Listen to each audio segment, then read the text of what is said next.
दुनिया में सबसे आसान काम क्या है? भीड़ का हिस्सा बन जाना। और सबसे मुश्किल काम है अकेले चलना। भीड़ में सब कुछ आसान लगता है, ताली बजाने वाले मिलते हैं, मजाक उड़ाने वाले मिलते हैं, लेकिन कोई तुम्हें आगे बढ़ने वाला नहीं मिलता। और यही वजह है भीड़ में लाखों लोग रहते हैं लेकिन याद बस कुछ ही लोग किए जाते हैं। सोचो जरा, अगर भगत सिंह अगर भीड़ का इंतजार करते रहते तो क्या वो शहीद आजम बन पाते? अगर अब्दुल कलाम लोगों की बातों को सुनते रहते तो क्या वो मिसाइल मैन बन पाते?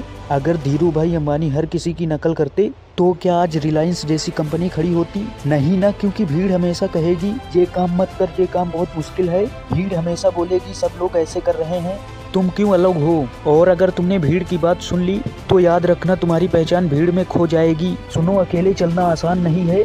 जब तुम अकेले खड़े होते हो तो ताने मिलते हैं, हंसी उड़ाई जाती है, लोग कहते हैं ये पागल है, ये कर नहीं पाएगा, लेकिन याद रखना पागल ही दुनिया बदलते हैं। भीड़ हमेशा सवाल पूछती है और अकेला इंसान जवाब बनकर खड़ा होता है। जरा जंगल की तरफ देखो, शेर कभी भीड़ में नहीं चलता, वो अकेला चलता है और वो जब दहाड़ता है तो पूरा जंगल सुनता है।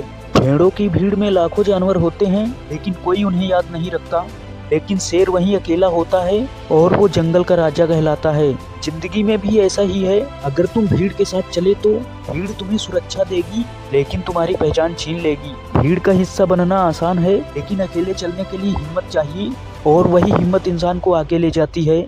अगर आज तुम अपने सपनों के पीछे भाग रहे हो और कोई तुम्हें कहता है ये मत करो, ये तो नामुमकिन है, तो समझ लेना कि तुम सही रास्ते पर हो, क्योंकि भीड़ कभी भी उस इंसान पर पत्थर नहीं फेंकती जो पीछे रह गया हो। पत्थर हमेशा उसी पर फेंके जाते हैं जो आगे निकल रहा होता है। इसीलिए अगर तुम्हें सफल होना है तो भीड़ से निकलना होगा, अकेले चलना सीखो, क्योंकि जीत हमेशा उन्हीं की होती है जो भीड़ से हटकर अपनी राह खुद बनाते हैं। याद रखो, इतिहास भीड़ नहीं लिखती, इतिहास लिखा जाता है उन लोगों के नाम पर जिन्होंने हिम्मत की और अकेले चले।